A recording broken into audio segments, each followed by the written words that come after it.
Good morning, afternoon, and evening, everybody. Or, I don't know, whatever your time zone dictates that the hello is for wherever the hell you are.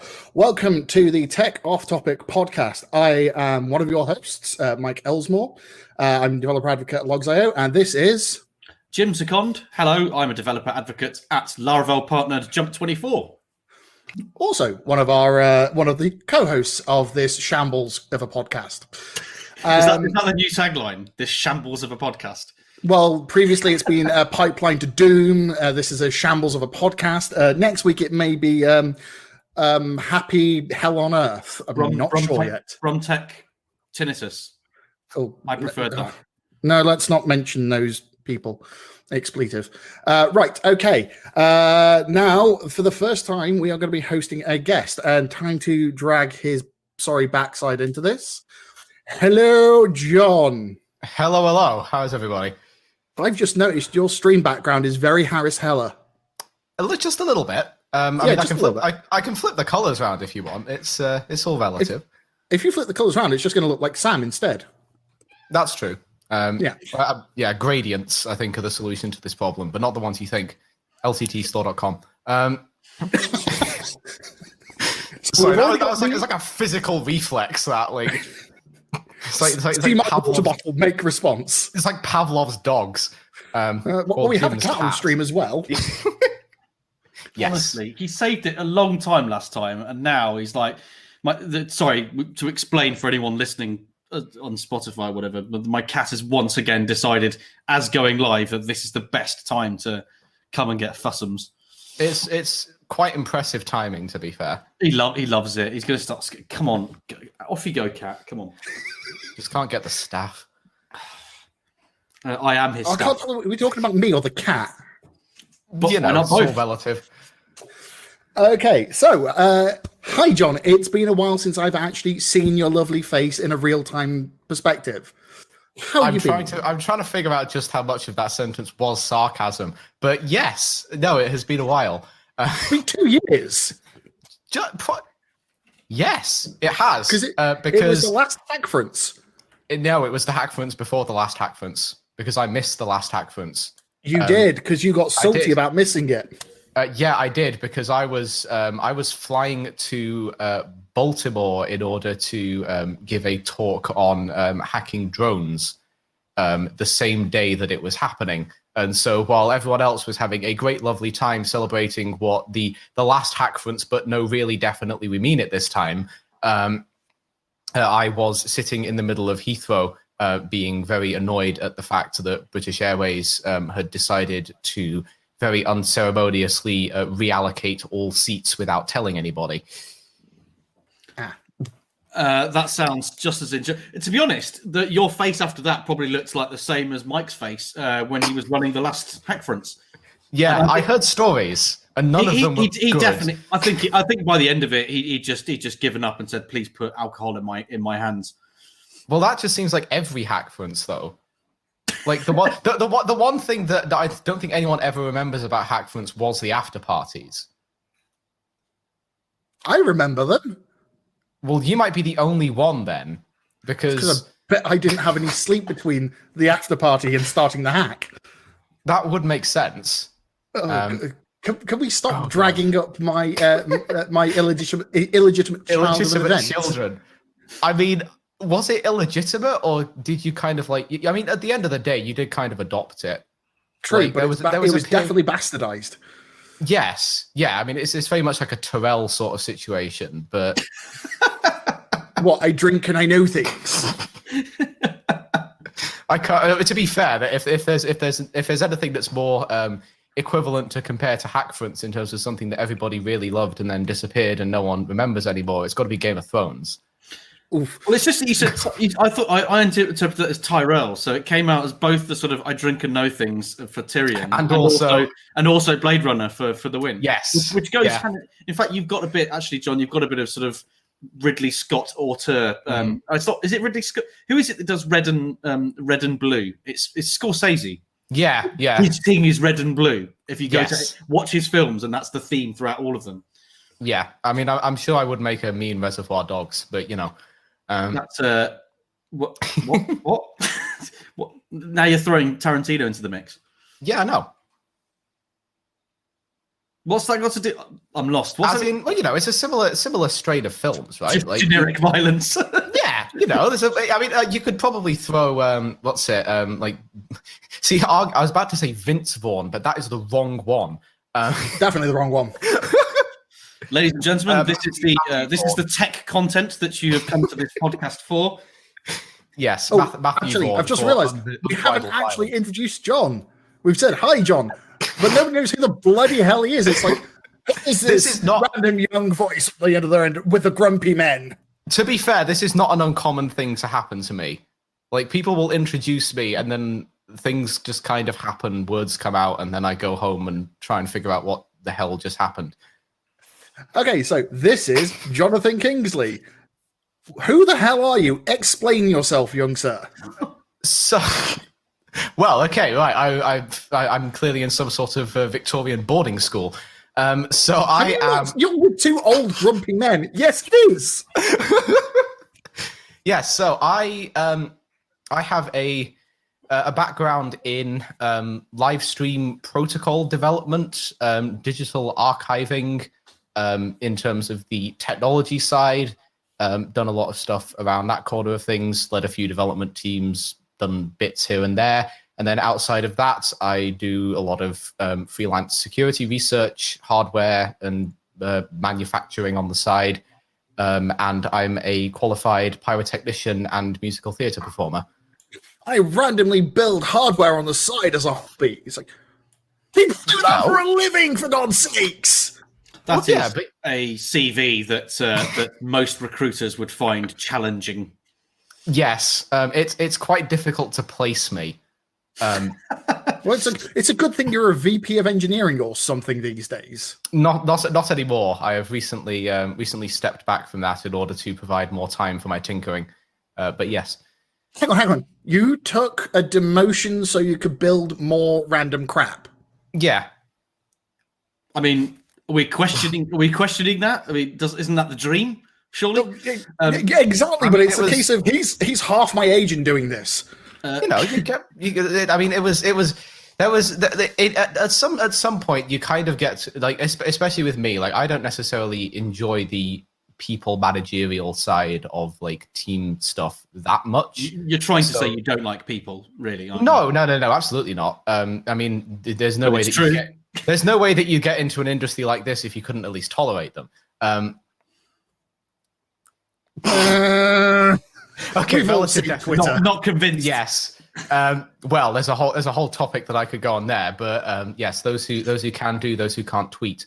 Very good, very good. I like that. Hey, I tweet, son of a bitch. Can I say at this point how much joy it brings me to have a guest on the show who's around the developer relations space. I know you're not actually a dev role, right? But in that kind of similar space and has a background in the theatre and acting, because I am effectively an actor pretending to be a programmer. That's basically me. Yeah, whereas my background with a lot of this is like I've done a lot of backstage theatre stuff. In more recent years, I've basically transitioned that into doing a lot of professional training in terms of like front of house musical theatre side of things. And then outside of that, like really a lot of where I kind of got the initial chops for this was a lot of public speaking stuff. One of my first particular runs at that was in fact I think it was the second or third Hack Fronts. I think was the give me a year. 2015. That would be the third. Yep. So Jesus, that was that long ago. Yeah, it was. So I'm led to believe that that one of your speaking slots involved pyrotechnics of. So this was the first one. And me and Mike both remember this very fondly because one of the first things that I ever asked him was, yes, thank you for the invitation to do this. What is your liability insurance policy? I would like to point out I'm not a professional event manager, so when I had event insurance, it had always been what happens when I Google the requirements and fill out the tick box? I never checked for explosives. So this wasn't the one that was at the Electric Cinema, was it? No, God, this is that the would one be before better, 'cause that. I was specifically told a list of things that I could not do within the Electric, and that was one of them. I was about to say, like, let's go into a listed building. Good for pyrotechnics. Off we go. It would have looked great. It would have done, but nothing in there had like fire retardancy. Well, that and the fact that underground it had nitro film, we would have had an actual small TNT explosive. I mean, it happens. Well, if you're starting out and you want to make a name for yourself, well, you want to do it in the boring way in tech. You did it. The best solution to any sort of hiring problem is to commit arson. Sounds great. Well, isn't that just removing the problem via different means? Well, this is something that I got told ages ago by someone who does like disaster recovery stuff. Is the best way to convince your company to implement a disaster recovery policy is to burn down the building across the street. But that aside, the dubious policy of that. So that was at the time the talk I had was around a protocol that I'd been working on for communication between pyrotechnic firing systems. And as part of that, one of the things that I'd wanted to do, which didn't end up happening in the end, was a live, more, if anything, because I hadn't finished the hardware at that point, not so much because it wasn't going to work, was actually doing some sort of live demo of the sequencing with some very, very small controlled charges. You sound like you're still trying to sort of justify it. Very... very small, like not that big. Don't worry. I mean, to be fair, and I'm not sure whether Mike knows this, but I did in fact manage to get. I did a pyro rig in the IMAX at Millennium Point a couple of years back. I'm assuming it hacked the Midlands. Yes, the one before the most recent one. Which effectively proved that, yes, in fact, I am able to negotiate with fire officers to a degree where they will let me do things. So yeah, I'd say my skills in that department have improved immeasurably over time. I would say at this point, I'm touring with a talk at the moment on debugging in PHP, and I feel that count as a tour if you don't move your backside. I am touring virtually. I feel that the content and the subject matter of my talks, in comparison to what John is talking about, is maybe a little bit dry. I think I might need to. I things up a little bit. Well, no, I think the definition is wet because his is fire. I mean, I will say that I wouldn't necessarily recommend that anybody try this at home. But I think the approach I've always taken to my talks is to write them more as or almost as like performance comedy pieces, and then extrapolate backwards in order to find an actual tech talk, such that there is just enough material that someone will let me do it without, in fact, having to let's say go to the degree of joining a comedy troupe. That is improv. Actually, it does resonate. I mean, the first talk that I did, I know that everyone's like, for a lot of developers and a lot of people in tech that sort of start actually talking about tech stacks and doing talks. You start off sort of small and you do a couple of lightning ones and you test the water. I just absolutely failed miserably. I took a topic head on, which was a previous employer many moons ago had spurred on a horrendous bout of bullying. And I just went, I'm going to write an entire talk on tech elitism and gatekeeping as a conference talk, kind of like a keynote. Hang on, how often do you get trolled with that now, though? Oh, all the time. I've absolutely made a rod for my own back. And I have to trot out the same line that if I take the piss out of JavaScript, I'm allowed to take the piss out of JavaScript. I'm not allowed to take the piss out of you for liking JavaScript. That's different. Yes. Every time I have to do that, I mostly have to justify that to my team on the Fusion meetup, who troll that with me relentlessly once a week at least. Yes, we do. I can imagine that must be fun. But also, I mean, the way that I wrote it was it did, like, for some audiences it worked and for some audiences it didn't. For some audiences, the kind of the whole the whole kind of the pitch of the delivery of it was supposed to be like Dave Gorman. So my dissertation at university from the University of Chester, that's well-known academic establishment. I'm not going to slate it because Chester's an awesome city. Was my dissertation's in stand-up comedy. That's why I wrote it on, and I pitched it I pitched the delivery to be like Dave Gorman and spoke to Dave Gorman about it, and did this. I love that. I did this mock angry thing, and when I did it at some user groups, they loved it, and I did it at PHP London, and they were like, "Who is this? Who is this idiot getting really sort of genuinely angry about tabs versus spaces?" And I was like, "No, I'm not really though. I'm joke angry." Oh, never mind. Yeah.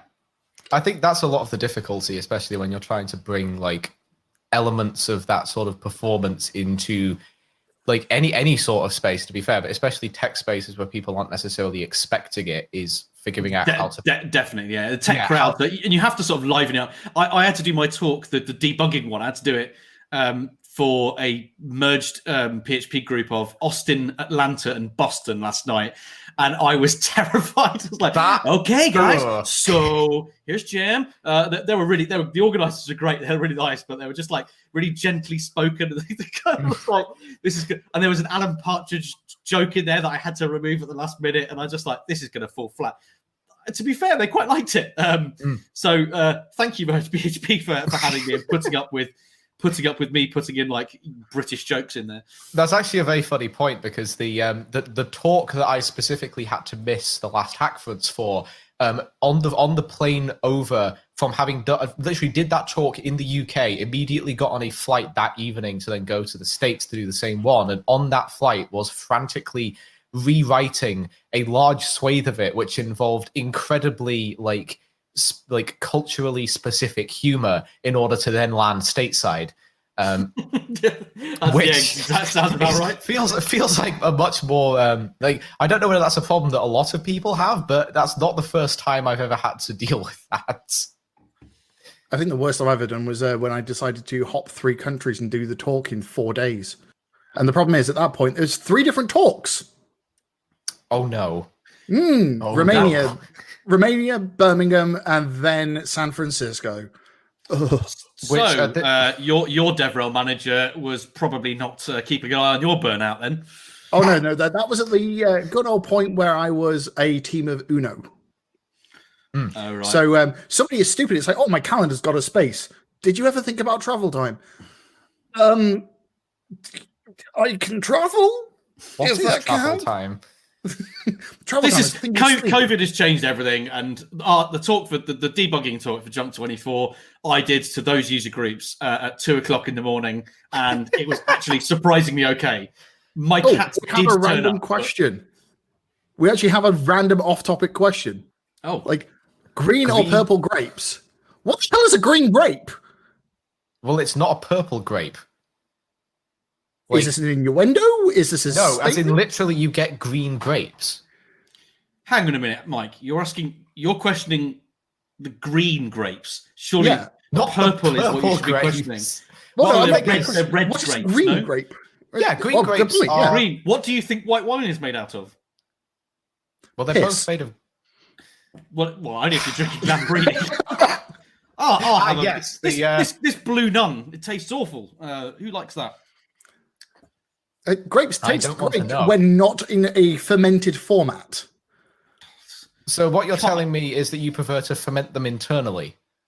Yes. I could describe that with pretty much everything: cheese, meat, grapes, cider. Yeah, no. If that persists for more than 24 hours, you usually need to see a doc. But that is genuinely horrible. I've got my in terms of also sort of classic tech content. I haven't put my hood up, which is useless to anyone listening to this on Spotify. But let's put it up because for everyone else, Mike is wearing his Santa hat. So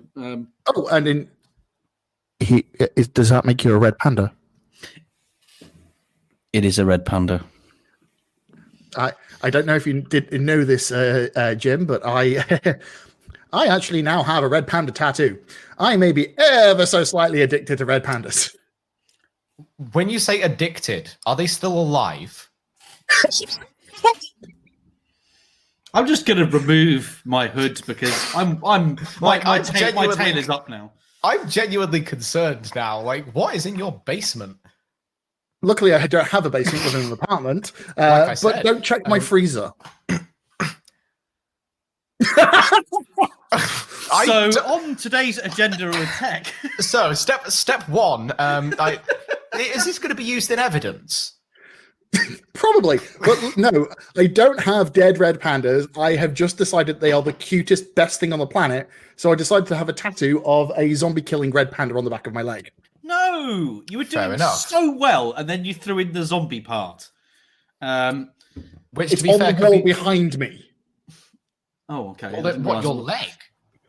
Well, it's the same design on the wall. Okay, but yeah, because I was like, hang on a minute. Since when did you have a detachable leg? Like, that's news to me. Well, I've got to have something special about me. That I don't even have an answer for that. Like, that's yep. Okay, cool. We're done here. Let's move on to how about we actually drop in some tech. Should we put some content in here? Yes, I'm going to start. I want to get the first bit. I'm looking forward to one of the things on there and seeing what John talks about because it's going to be hilarious.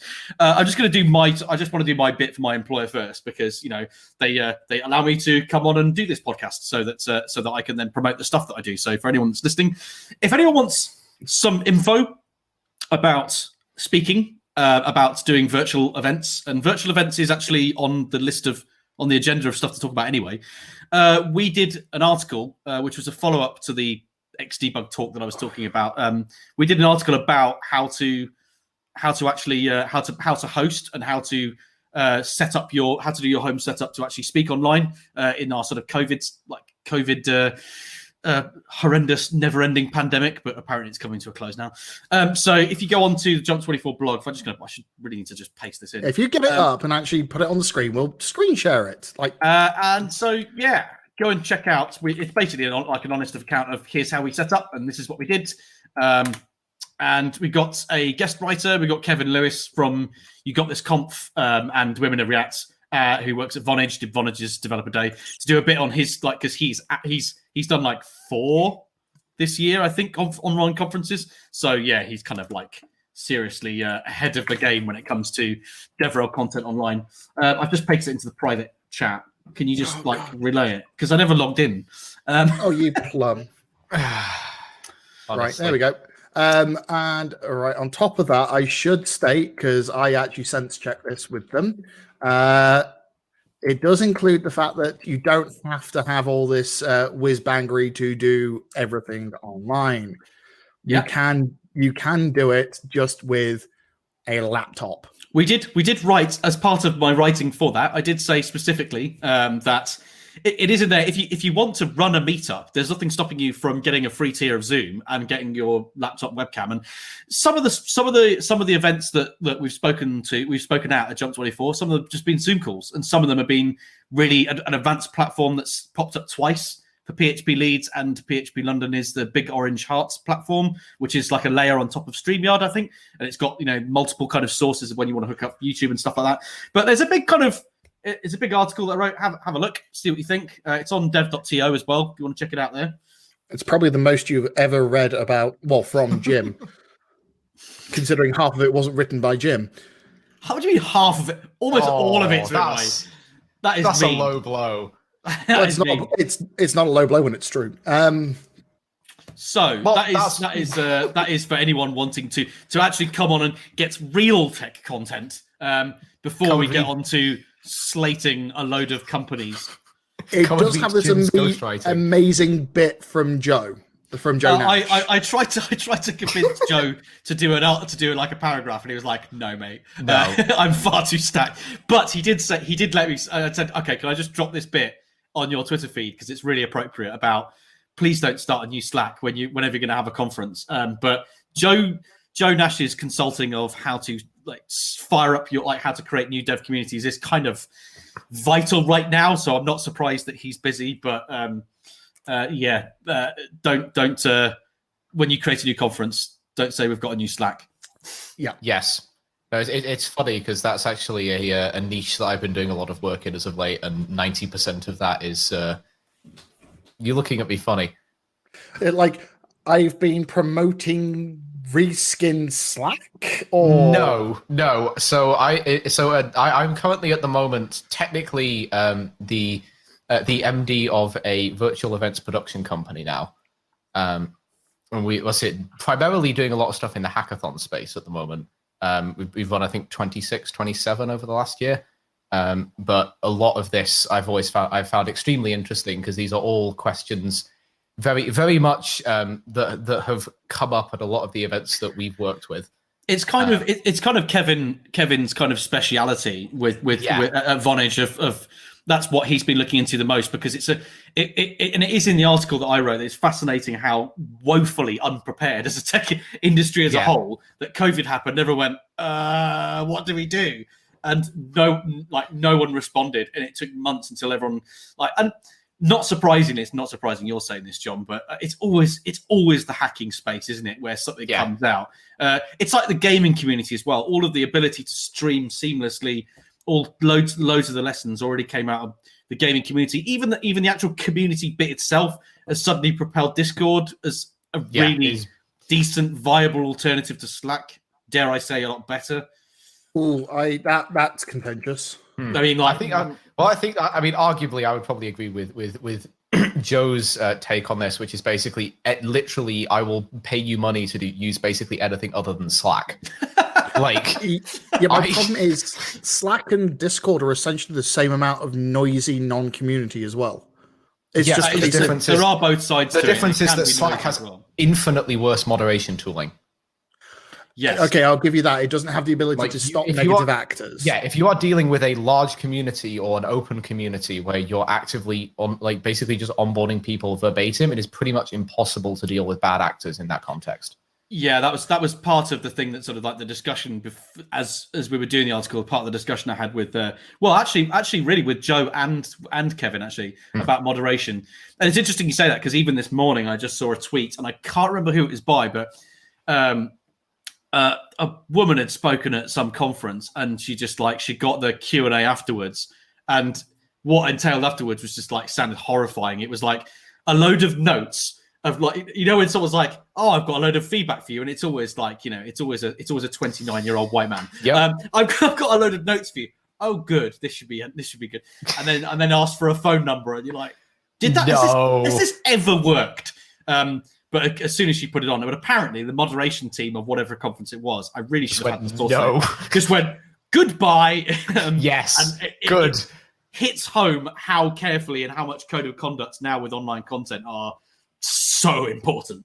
Absolutely. And I mean, it's funny because Joe and Kevin are the two people that I always talk to, probably read a lot of the stuff the most around the kind of events and community side, because pretty much everything that I've done has been exclusively around live stream tech and that corner of things.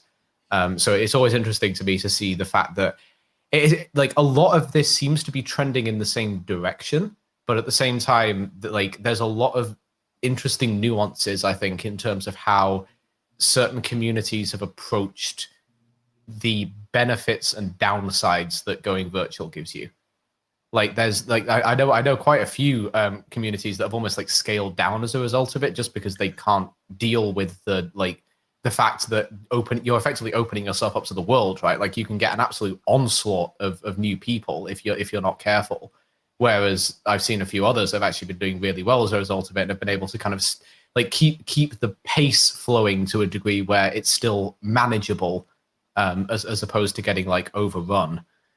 I think that kind of the kind of moderation and management expectations of trying to do, say, Fusion's partner with Hack the Midlands and CovHack, so really I'm going to drop those two in. But with Hack the Midlands, the amount of work that goes into all of the safeguarding, the fact that it's also available to under 17s, under 18s, and the amount of work that has to go into making sure that there's a safe space in those hackathons, probably puts most commercial tech conferences to shame.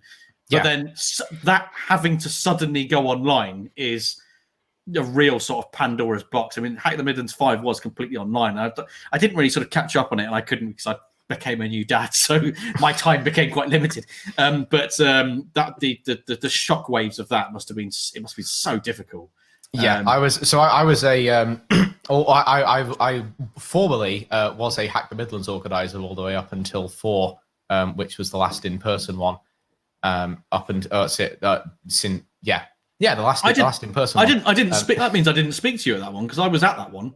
Yeah, no, I was running around doing the all of the AV rig for that. Everyone was running around. Yeah, but that was the one where we basically built an entire like full-blown lighting rig in the auditorium, which was a lot of fun. Still think was massively overkill.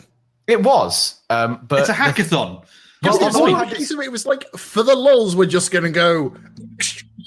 Well, the thing is, I think that people heavily overestimate the degree to which you can actually get these things to fit within budgets. Well, you have the fact that within your budget you can probably have fit 2 or 3 aperture lights and actually had a decent lighting set. Yeah, but the thing is, it's like more than that. Yeah, but it's like if you know the right people, then I mean, this is effectively. Hang on. This is fun versus lighting. This is fun versus boring here. Mike's basically saying, absolutely. Why don't you make it boring? And John's going, well, we turned it up to 11. Yeah, it's not making it boring. It's just a case of it's a hackathon. It's meant to be for the lulz. Well, it's in the same reason that like a whole bunch of the hacks that I've done this year, right? It's like we could have literally just thrown a bunch of workshops on stream, but instead it's like, okay, right, let's do like multicast Among Us and actually pull in every single player feed and be able to switch between them and give people something that's more of like a massive like interactive thing as opposed to just being a hackathon. That's hackathon thinking. Yeah, like I think that's the interesting thing with a lot of virtual events now is that you've really got to approach it from the perspective of like there are 1,000 things that people could be doing on the internet. They are not physically at your event, so it's not like they have like some sort of sunk cost in staying there. So there is a massive incentive to do things to a degree where it's going to be so engaging that people are going to stick around. I'm with you on that. Yeah, like how many meetups now? This is going to come across negative for Jim because of the fact that he's taken his talk on tour and the amount of times it's already appearing on YouTube as part of a dumped feed. I don't even have to bother waiting for Jim to come talk. I can just go, I'll watch it in a couple of weeks, mate. See you later. The incentives for actually engaging in real time is ridiculously low. Yeah, it has been a big problem. It has to be unique, basically. Every single thing that you put on, regardless of what it is, has to have a hook. Oh, marketing speak. Why you do that? Just on the safeguarding thing, because we were talking about that just a second. Yes, and the reason I can click the comments, I've just realised that Kat is actually listening. Here, yes. So I was like, I should drop in the fact that a lot of that safeguarding is the fact that Kat is awesome at it. Yes, so shout out to her. And I would say, arguably, is probably one of the only people in the UK with a specialism in dealing with like under 18s at tech events. There you go. Should we? I want to move on to this point. Yes, on the agenda, and I'm going to let John talk because I mean, it basically. I added a note. I added a note. There's a link right here, and it's got mightyapp.com. And right. And wait a minute. And Mike has just put why, and then I clicked on the link, and then I read it, and I've added my input, which is what the fuck is this? Right. I haven't looked at this. Okay, you need to screen share, and you're going to walk us through this because I have actively avoided this, so I could give live commentary of what is going on here. What is this app, please? Because you two are both now are relatively informed, and I want to be doing the. Okay. I'm leaving now. Oh, you don't even know what we are about to experience here. Make Chrome faster. It's a good memory. That is, if you want to make an impact on your website and you've got an app, make Chrome faster. So is a really good selling point. I would like to, So the tagline here is amazing. The execution of this, when you start to look into the detail, is fucking insane. So No. We have all used the terms "fucking insane" in both a positive and negative context. no, this is in the kind of context where I am genuinely confused as to A, how this raised money, and B, why this exists in a universe if there is in fact a benevolent God. So this is Mighty. Mighty makes Chrome faster. Mighty, for context here, has raised a not insignificant amount of money in the several $1 million range from Y Combinator. The way that Mighty works is that they charge you around $30 to $50 a month in order to take Google Chrome, host it on Linux, and then stream the frames over UDP back to you. What? No, this is actually a thing. This is based on a technique that Opera was doing for Opera Mobile back in the day. Yes, it is. So it's like the kind of cloud gaming thing where we just... Yes, it is, except for your web browser. Because people are giving these people money? They have given these people around $2 million. In order to basically stream Chrome to your machine over a UDP connection. Hang on. So what they have done this is one better than blockchain. This is. Think about that for a moment. They are streaming full video frames of a web browser over UDP.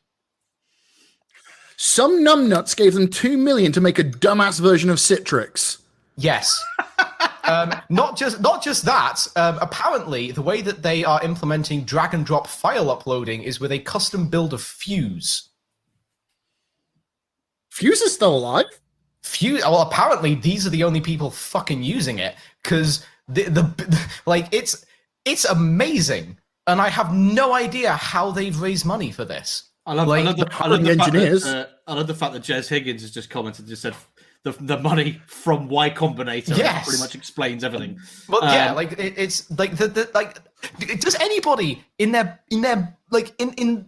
amazing world that we live in consider the prospect that maybe streaming everything you type into a web browser to an untrusted third party might not be the best idea in the world?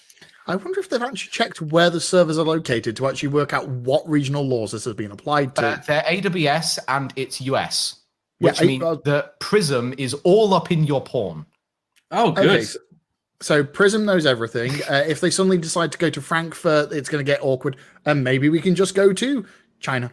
But it uses 10 times less memory.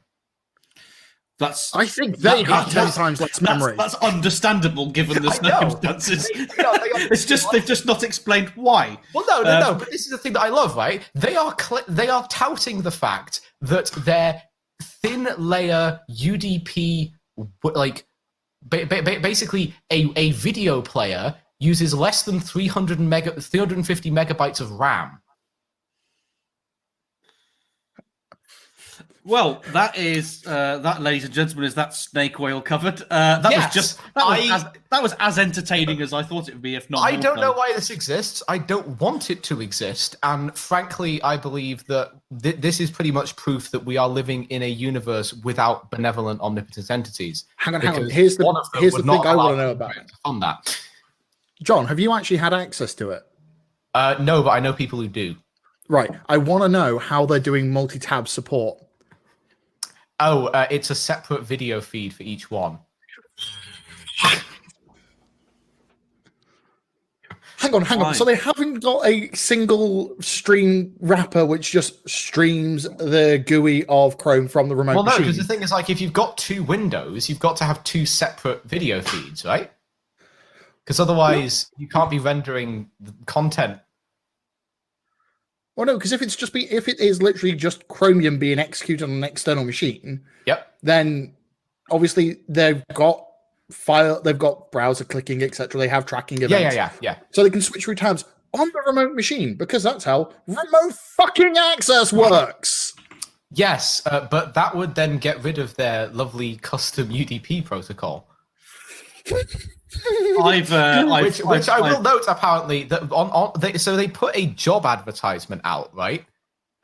Which I love because it contains a phrase which I have not heard in years and do not understand why they need this. Reverse engineering max scrolling algorithm. Implementing a custom mouse driver and leveraging Linux UI input kernel modules to simulate smooth scrolling on Linux. I've had enough of these jokers. Can we start slating another browser which is mentioned in here since as we're on like no, this is not slating a browser. This is slating a corporation. Slating a bunch of corporate overlord wankers. There's so many of those. Let's talk about... Actually, there's two in this. In this sheet, we have two of those. Let's talk about Mozilla. Mozilla laid off several friends of mine, including a lot of their engineering and a lot of their developer relations. Their developer relations departments and dev education is responsible for the MDN network, which is some of the best documentation we have on the internets. All of that went. Mozilla Corporation announced their annual figures, and their cash in hand and stock went up. Was it $300 million? They have a lot of money, but apparently they can't pay their staff. So they just laid off absolutely everyone at the start of this year, or was it the end of last year? And they're just they're just sitting on piles and piles of money, and their C-level executives are being paid eye-watering amounts of money. Hang on. The company this is supposed to be Scrooge taking McDuck on levels. Yes, it is Scrooge McDuck. Like they are the company rolling. that's supposed to be shaping the web and is supposed to be the good people and is supposed to be taking on Chrome and Google's complete sort of smash and grab are clearly have just lost their way, haven't they? Well, they've basically that set of layoffs. The thing that really got me about that, and this is probably more of a personal thing based off of the stuff that I use, but the fact that they basically got rid of pretty much the entire servo team had such wide implications for the Rust core community that they had to issue a public statement about it, because this was effectively the equivalent of gutting half of the base language people. It was making the core contributors to Rust, the language, not even servo, unemployed. Yeah, Pretty shocking. Well, people forget about the fact that servo was basically a very large amount of Rust itself was basically pioneered with servo. Yeah. And now servo was important because it was going to be the next thing to kill V8 to let the world move on. Yeah, and now it's basically dead. I think it's still in the active use versions of. Well, it is. It's still in the active use versions, but there's nobody outside of a section of the open source community. There's no full-time people working on. So this is going. New servo stuff or servo maintenance. This is like Spider Monkey. It's just getting left in the dust. Well, this is the thing: is that the best shot that anybody ever had at getting rid of V8 may well be dead as a result of this. Oh, for God's sakes! The implications of really this pisses me off. are really quite shocking. I'm sorry, 300 million. Even if they went, we'll just give away 0.0 something% to have some life support on core open source, the things the foundation are built around. So not Mozilla the corporation, the foundation are built around. Oh, they can suck my hairy balls. There was somebody did an absolutely amazing post about it. I'm trying to find it, but I can't find it. But it was a joke about sitting on money of no, I might need it. No, I might need it. No, I might need it. And whilst everyone's sort of dying, can we have that money, please? No, because we not needed it for another day. That's basically what's happening. Yep, here we are. As far as I understand it, servo dev is no longer being funded by Mozilla. There we go. At all, which means that there is basically no money on that project now. Jesus, I may have to start. Let's say hello to your V8 Chrome overlords. Well, the thing is, it's not even going to be that. They are going to be spending that money on basically paying off literally anyone who decides to own them, because they also fired their entire threat management team. Did anyone survive? Is it just like 6 fat cats sitting in an office in San Francisco? Mozilla's directors of their directors of detection and incident response got fired as a result of this. Oh God! So if you thought we now see where the 300 million flipping came from. Yeah, it's going to be going right back out again as soon as somebody fishes their financial director. Do you know what this is? This is Donald Trump and COVID testing, isn't it? If you don't test people, no cases. What problem? There's no problem because we haven't tested anyone. No, but we don't have malware. We just don't scan for it. So I feel that was a good sort of. I only brought that up with. I think we're only sort of most of us probably passionately hammering them because I mean of one of the few companies left that that I respected that have been trying to spearhead the direction of the web, and that's gone. It's like watching a really well-liked relative just destroy someone's car, completely just beat the thing in with a sledgehammer sort of thing, and it's like, why in God's name would you do this when you the thing is if they Servo arguably is something that, as much as it's an open source project, there are companies who are building web browsers who would be more than happy to pay comfortably for enterprise support on that sort of thing if they chose to integrate it. It's a shame that Brave is built on top of V8. Otherwise, yep. I think a lot of that was probably because Brave, I know a few people who have used to work there, and there's a lot I'm almost certain that they basically saw that coming on the wind in terms of back when that decision was being made.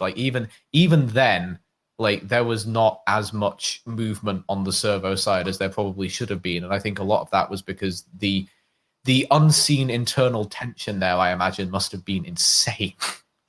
To be a fly on the wall. One more. Can I do one more thing on the agenda? Because I think this deserves a joke panning. Really. Let's avoid the other two corporate overlord ones. No, they're too tasty. This one's a bit more tamer. This one's spicy. Spicy takes. This one is Clockify. What is this? At Jump 24, right? At Jump 20, it's. Do you know? So it's for anyone that doesn't know, Clockify is like Toggle, right? So we use at Jump 24. We use Clockify, and we use Clockify for its intended purpose, which is we build clients and we write code for and deliver projects for clients, and therefore we need to look at what's billable and how much how our estimates and whether they're accurate or whether they're not accurate. Clockify, the app, the app has got has got a roadmap. I don't know if they've released this recently, but their roadmap is slightly terrifying. So someone took a screenshot of their recent features that they want to roll out, and they started getting such a backlash. They hastily rewrote them, and one of the rewrites is even worse than the original. But for anyone who wants to on the screenshot, these are the features, right? Force timer, prevent people from manually adding time to their timesheets. Okay, that doesn't sound like a good start. Screenshots, see what your team works on while on the clock. Now they renamed that after there was a backlash and said, have a look at screenshots as a manager in real time. So if you really don't trust your developers, they have to take screenshots every minute and send them. Look, here's one for the don't think that it's frightening. GPS tracking. See locations of users when they clock in and when they clock out. Don't like the cafe that your developers are at? Then you can now look. Activity levels. See if your team member was inactive when their timer was running. So basically, toilet breaks. Here we go. I'm showing up the modified version, which, as far as I can tell, all of them are there, just renamed slightly. They've slightly tinkered with some of them, but Toggle got brought into this, and someone said, "Please say you're not doing the same thing." And Toggle just saw a shitstorm when it happened, and we're like, No, we're not Nope. doing that. We have no intention to make our app anything like this. This is Clockify have just gone, do you know who our biggest clients are going to be? They're going to be small-sized web agencies and product companies that have sociopathic CEOs that want to spy on their developers 24 hours a day. That's what they're building. In those organizations with those weird sociopathic ones, I'm going to put good money on those people have never dev'd in their bloody life. Or if they have, it's been so long ago they are abstracted from the process. Well, these are business managers. Yeah, they're not going to have a clue what's going on the screen. I see terminal. I don't see typing. It's just scrolling text. Well, that would be looking for the bug somebody 15 freaking years ago left behind. Well, I know someone who legitimately had to had something like this set up at one point at a former employer and had to explain why a screenshot they had gotten was on Stack Overflow because someone in the HR department thought that was a form of social media.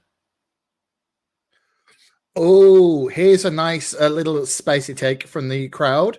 Clockify is great, and I'm assuming, Jim, when using it for its intended purposes, it's great.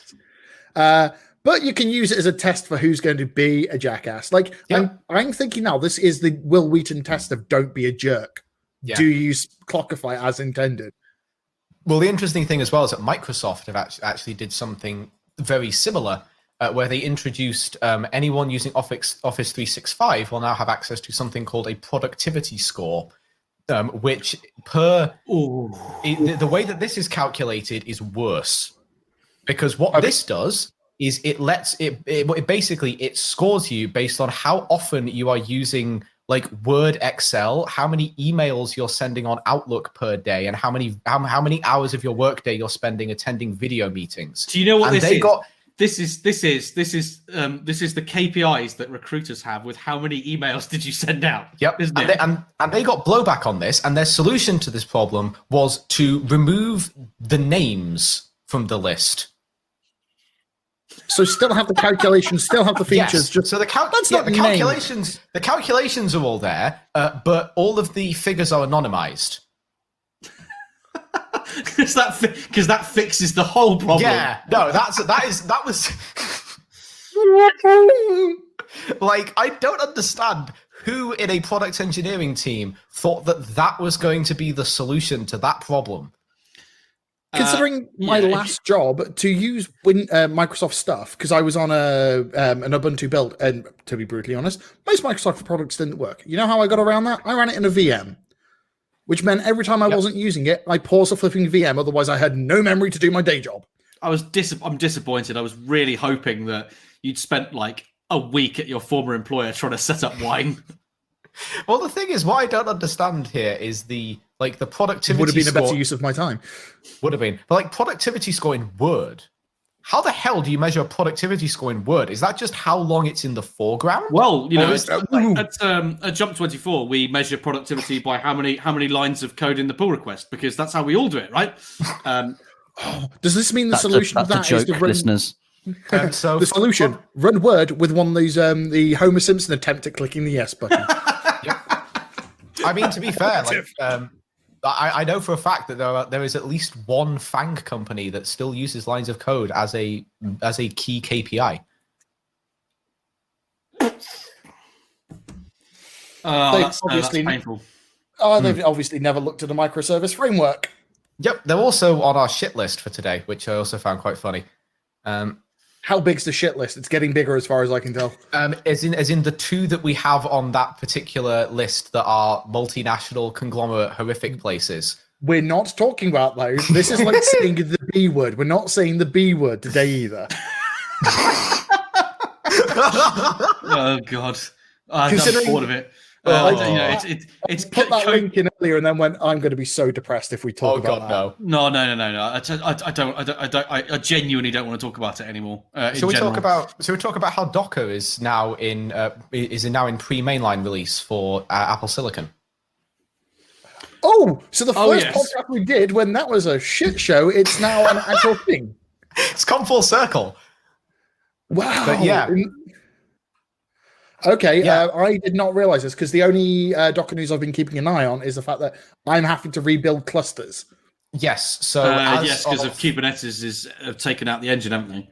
Mm-hmm. Yeah, but that one's fine. That we can skip that. Please, pray tell if you have a link or anything you want to show, do that. There's not really much to say other than the fact that they have basically released initial support on a preview branch for Apple Silicon, and interestingly as well, now also I think does GPU support on WSL2. Ooh. Which is going to be a massive boon to any of us who are doing stuff with like machine learning workloads on like virtualized Windows. Yeah, like I don't do any ML work because I still think that is fucking voodoo. I don't because I'm too stupid. Step 1, randomize your hyperparameters. Step 2, train. Step 3, repeat. Well, it's I read the paper. You might as well have just said sausages just then. Oh god. Really. Yeah, but no, it's ML. But however, I do quite a lot of random rendering. So I randomly render video and stuff like this for work. Yeah. It's like, you mean I can stick that in a Docker container and have it not, the best thing for me, have it not use all of my max resources trying to render in DaVinci Resolve. Yep, because you can just set resource limits.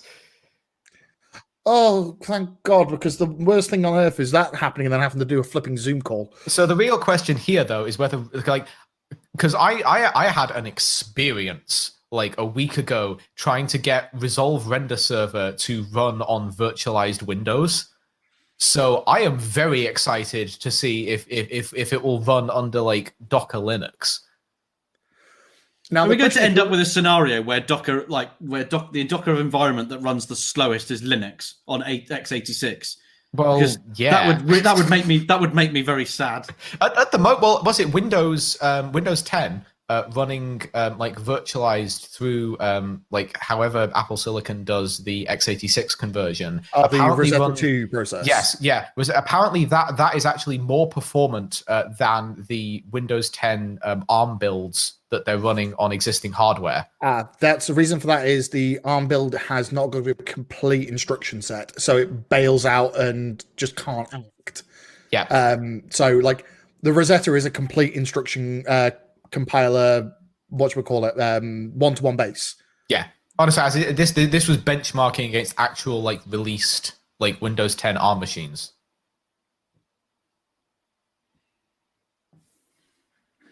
We've just stopped because someone, in case anyone's wondering, we've all just stopped because a comment has just appeared. Oh my god.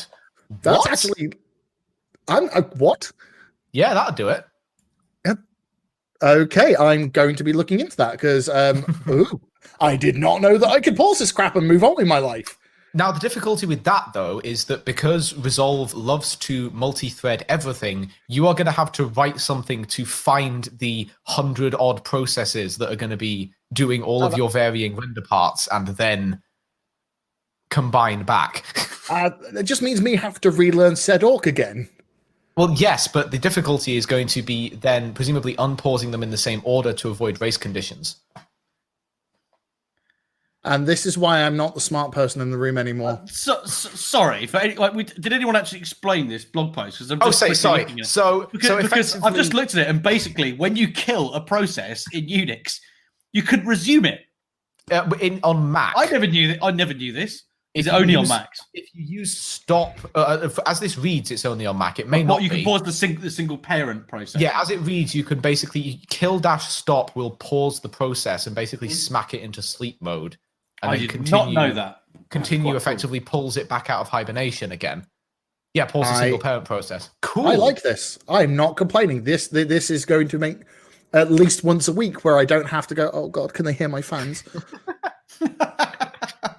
Yeah, see, I literally have a network rack in the corner with a Dell R720 and a pair of Quadros in the back of it specifically for this reason. Hang on, you have 10 grand just to sit there and do, I'm just going to have it once every so often render shit for me. No, well, no, that's our like for the like I said, for the event production stuff, that's one of our 2 streaming servers.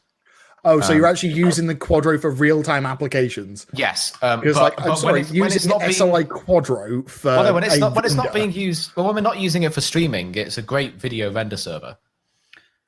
Yes, because it's about 4 times more powerful than necessary. Yeah, indeed. I think one of the only biggest regrets at the moment of not being able to go into the office for Jump 24 at the moment for my employer is because I haven't been in, right? It's all been remote. Is that my boss Dan has got some legendary kind of external gaming streaming box thing, and apparently it sounds like an airport when you go in. Oh my God. I'm really intrigued to find out what it is. But everyone who's been there before me generally laughs at it. I mean, this just sounds like you need to introduce them to the wonders of water cooling. Like this. Who water cools a server? Who's that insane? Like Did not say Linus. No, but I have. Let's say I did consider actually water cooling the Quadros because a couple of the workloads that we were pushing them at led to the actual air throughput being it's just because I use this as like an actual like production space as well. Like you don't want a massive amount of noise in the same area, so it made more sense logically to water cool it in order to keep the fan speeds down. When you do like the next kind of modification, or you do something like this for some of the stuff for your streaming services, I'd like this is content that I would pay for.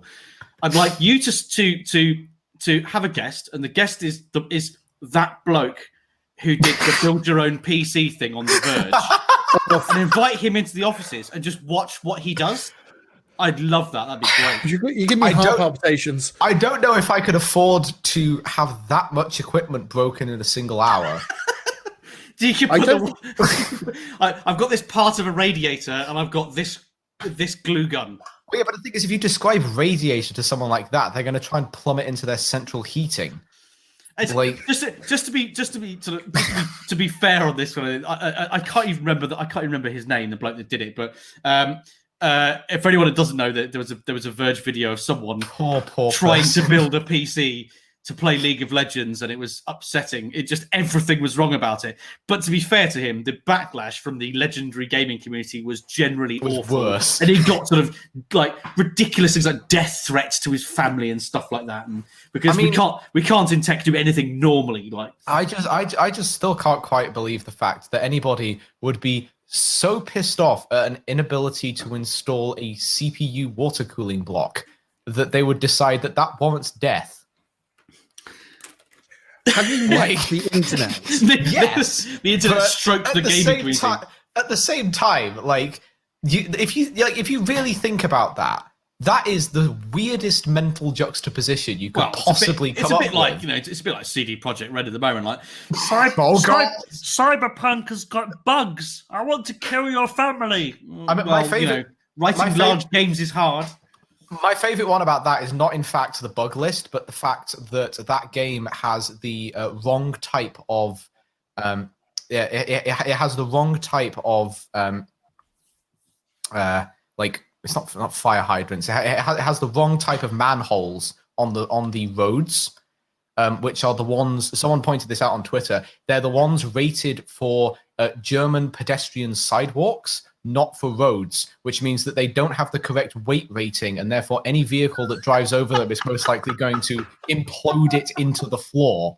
So they're not judging the random mantis pieces coming out of people's arms. They're judging the goddamn manholes. Yeah. Can I just say at this point, did anyone point out to them that it's a dystopian future that's not set, that's not supposed to be now? Yeah, but surely a dystopian future still has OSHA. A dystopian future, if you were going to do this correctly, actually the manholes need to have the exact weight ratio. I mean, the thing is, you'd assume that either in a dystopian future there'd be more or less safety regulation, but I feel like maybe it wouldn't be that mismatched. But but the difference is this is also a manhole rated in Germany, and this is located on the west coast, if I remember correctly. Yes. And hang on, and how did who found that out? Someone so this was apparently it was on German Reddit because someone had apparently there's a German manhole Reddit, which does not sound right when I say that in a single sentence. That's the best today I learned. In fact, if I've taken anything from doing 3 of these podcasts, it's that there is a German manhole Reddit, and that is the best news I've heard all week.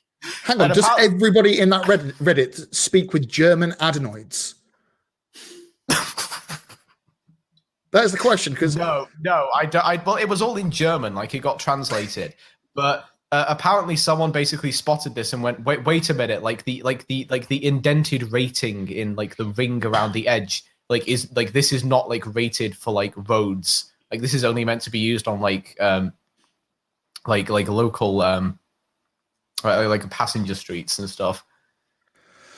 I think we've got the extent of, and we've just passed the hour mark. So I think we've got we've passed the hour, and we've officially gone off topic at multiple points, which means that we have achieved the aim of the podcast. Really, unmitigated success.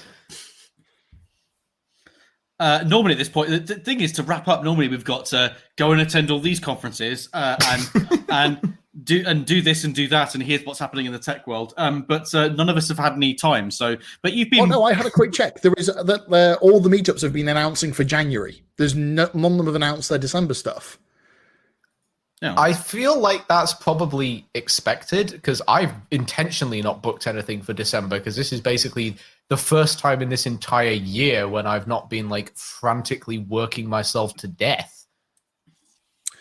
Like, it's like that's the thing. It feels like this entire year's been like a sprint. Like there's no any situations in which you would normally have taken holiday. Like I know very few people who've actually taken like proper holiday because it's like, what am I going to do? Sit in my house being depressed? There's very limited. We each have different kind of coping mechanisms of what's happening. You have a child. You worked yourself to death, and I had a son. So.